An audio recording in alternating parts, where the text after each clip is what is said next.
رسول اللہ تنگی ہے رزق کی، کوئی وظیفہ بتائیں۔ کتنے لمبے لمبے وظیفے لوگ پڑھ رہے ہیں کہ کاروبار کھل جائے اور روزی بڑھ جائے، کتنے لمبے چوڑے، کتنے کتابوں میں ایڈے ایڈے بڑے وظیفے لکھے پہ، پڑھوں جی مندہ بڈھا ہو جائے۔ میں قربان جاؤں یا رسول اللہ آپ کی شفقتوں پر، آپ کی رحمتوں پر، سنو یہ کرو، میری بات نہیں ہے، میرے نبی کی بات۔ تجربے کی وجہ سے کرو گے تو کچھ نہیں ملے گا، یقین سے کرو گے تو دروازے کھلتے دیکھو۔ کہ یا رسول اللہ ارید ان یوسع علی رزقی، میں چاہتا ہوں میری روزی کھل جائے۔ تو آپ نے کہا ادم علی الطہارہ یوسع علیک رزقک، تو باوضو رہا کر تیرا رزق کھل جائے۔ کوئی زور لگتا ہے وضو؟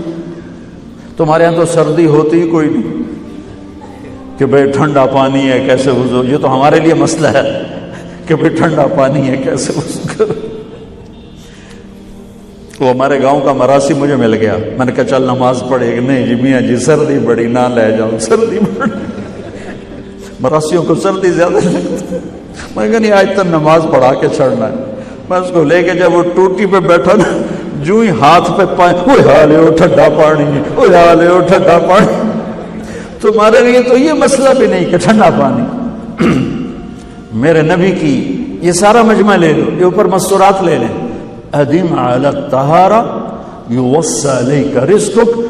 میرے نبی نے فرمایا باوضو رہنا شروع کر دے، اللہ تیرا رزق کھول دے گا۔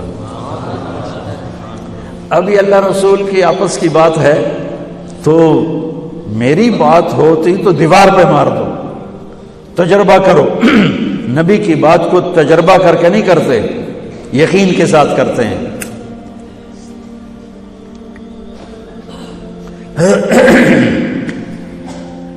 ادم علی الطہارہ یوسع علیک رزقک، باوضو رہا کر۔ اچھا باوضو رہنے کے اور فائدے، اللہ پیار کرتا ہے، شیطان ڈرتا ہے، اور وضو ہوگا تو نماز آپ ہی پڑھی جائے گی، چلو یار وضو ہے 4 فرض ہی پڑھ لو گی۔ ایک دفعہ شیطان آیا ہمارے نبی سے ملنے، تو آپ نے اس سے پوچھا تیرے دشمن کتنے؟ کہنے لگا 15۔ آپ نے فرمایا کون کون ہے؟ کہنے لگا پہلے تو تھوڑا ہی نمبر ہے، پہلا نمبر تو تھوڑے نال میرا لگو ہے۔ پھر کہنے لگا وہ مسلمان جو 24 گھنٹے باوضو رہتا ہے وہ میرا بڑا دشمن ہے۔ جو باوضو رہتا ہے اور باوضو سوتا ہے، ایک فرشتہ اس کے لیے بندگی کا ثواب لکھتا رہتا ہے۔ خیر واپس آتا ہوں، میرے نبی نے فرمایا 4 باتیں لے لو اور دنیا بھی تمہاری آخر، ساری PIA زندہ ہو جائے گی، ساری اکانومی زندہ ہو جائے گی، ساری معیشت زندہ ہو جائے گی۔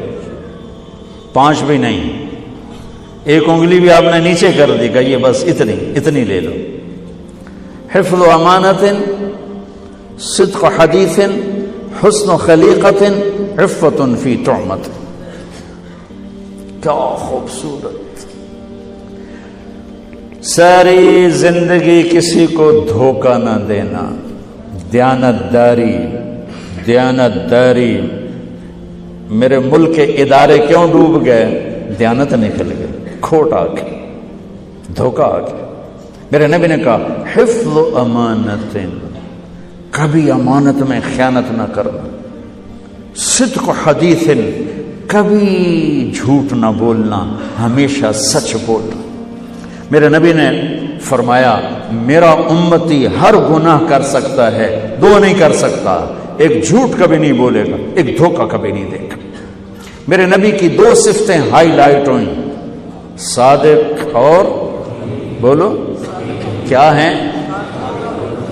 کوئی اور بھی تو ہو سکتی تھی، جس سے مشہور کیا، کعبہ قوسین بھی تو ہے، اور ادنا بھی تو ہے، واللیل بھی تو ہے سیاہ زلفوں والا، والضحیٰ بھی تو ہے روشن چہرے والا۔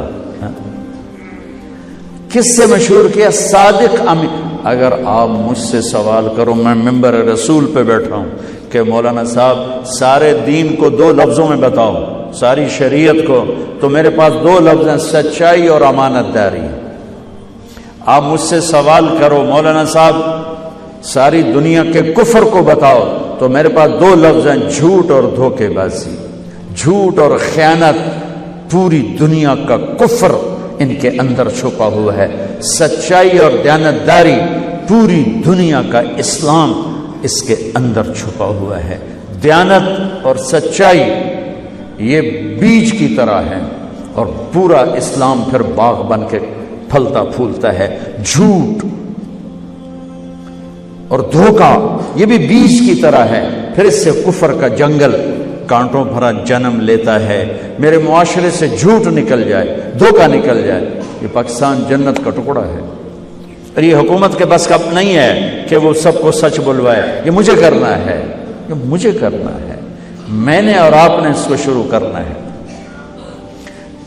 حضرت جریر بن عبداللہ یہ یمن کے شہزادے تھے، آخری حج پہ مسلمان ہوئے، اپنے نوکر سے فرمایا گھوڑا خرید کے لا، میں پیسے یہاں پیمنٹ کروں گا۔ وہ منڈی میں گیا، 300 روپے کا گھوڑا لے کر آیا۔ جب انہوں نے گھوڑوں کو دیکھا تو وہ قیمتی تھا، مالک کو پتہ نہیں تھا، اور یہ گھوڑوں کی نسل کے پہچاننے والے اس سے کہنے لگے تیرے گھوڑے کے 400 کر دوں؟ کر دو۔ بڑا حیران ہو کے دیکھنے لگا، بھائی ہے کہ آپ تو مجھے چیز خریدنی ہے تو میں گھٹاتا ہوں، اور اجمل نے بیچنی ہے تو یہ اس کی قیمت بڑھاتا ہے، اور یہاں خریدار کہہ رہا ہے 400 کر دوں؟ وہ کہنے لگے کر دو۔ کہ 500 کر دوں؟ کہنے لگا کر دو۔ کہ 600 کر دوں؟ وہ تھوڑا تھوڑا گھبرانے لگا، بھائی یہ چکر کی ہے، 700 کر دوں؟ 800 کر دوں؟ وہ کہنے لگا حضور تسی لینا تو لو، پر میرا مذاق تھا نا، تسی اٹھاؤ، کدی لین والے بھی پیسے بتائے، تھی میں نے 300 دے میں جاواں، کہنے لگے اس کو 800 دے دو اور گھوڑا باندھ دو۔ وہ حیران خوشی سے چھلانگے مارتا ہوا گیا۔ تو جب وہ چلا گیا تو نوکر نے پوچھا میں جب 300 میں سودا کر کے آیا تھا تو 500 کس خوشی میں بڑھائے؟ فرمایا میرے بھائی اس کے گھوڑے کی قیمت 800 تھی، 300 نہیں تھی، اور میں نے نبی کے ہاتھوں میں ہاتھ دے کے یہ وعدہ کیا تھا زندگی بھر کسی کو دھوکہ نہیں دوں گا، سب کی خیر خواہی چاہوں گا۔ تو بھائیو میرے اداروں میں کس ٹیلنٹ کی کمی نہیں، صلاحیتوں کی کمی نہیں، دیانت کی کمی ہے، قوت عمل کی کمی نہیں، سچائی کی کمی ہے۔ حجاج بن یوسف ایک ظالم گورنر گزرا ہے، اس کے خلاف بغاوت ہوئی، وہ ناکام ہو گئی۔ تو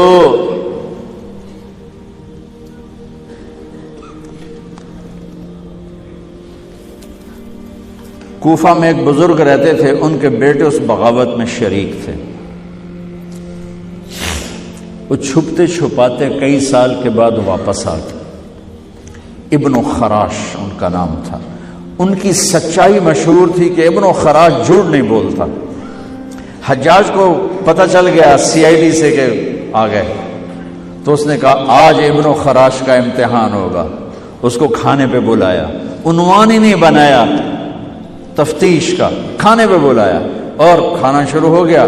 باتوں باتوں میں کہتا ہے ابن خراش آپ کے بیٹے ہمارے خلاف لڑ کے بھاگ گئے تھے، کوئی پتہ؟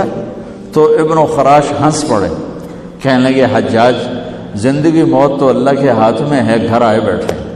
تو اس نے کہا تیری سچائی کو سلام کرتا ہوں، اگر تو جھوٹ بولتا یہی تیرا سر اتارتا پھر تیرے بیٹوں کا، جاؤ سلام ہے تیری سچائی کو، تیرے بیٹے تجھے مبارک ہوں، مسلمان جھوٹ نہیں بولتا۔ میرے نبی سے پوچھا گیا یا رسول اللہ کیا مسلمان بزدل ہو سکتا؟ کہا کیا مسلمان بخیل ہو سکتا؟ آپ نے کہا۔ پھر پوچھا گیا جھوٹ بول سکتا؟ کہا نہیں، جھوٹ نہیں بول سکتا۔ تو دو باتیں حدیث پاک کی، صدق و حدیث، حفظ و امانت، یہ دو باتیں زندہ ہو جائیں تمہارے سارے ادارے زندہ ہو جائیں، ہم نقصان سے نکل کر نفع میں آ جائیں گے، نفع میں آ کر اوروں کو دینے والے بن جائیں گے۔ اس ملک میں اتنے خزانے اللہ نے چھپائے ہیں اور اس ملک میں اتنے اللہ نے استعداد والے لوگ پیدا فرمائے ہیں، صرف 2 چیزوں سے ہم مار کھا رہے ہیں، ہمارے جو ادارے ڈوب رہے ہیں، وہ گلگت سے لے کر گوادر تک اس میں وسائل کی کمی نہیں، سچائی کی کمی ہے، دیانتداری کی کمی ہے، اور یہ ریلیٹڈ ہے رب ہونے کے ساتھ کہ ہم نے اللہ کے رب ہونے میں شک کیا تو ہم غلط راہوں پہ چل پڑے۔ رب تو اللہ ہے، دینے والا تو اللہ ہے۔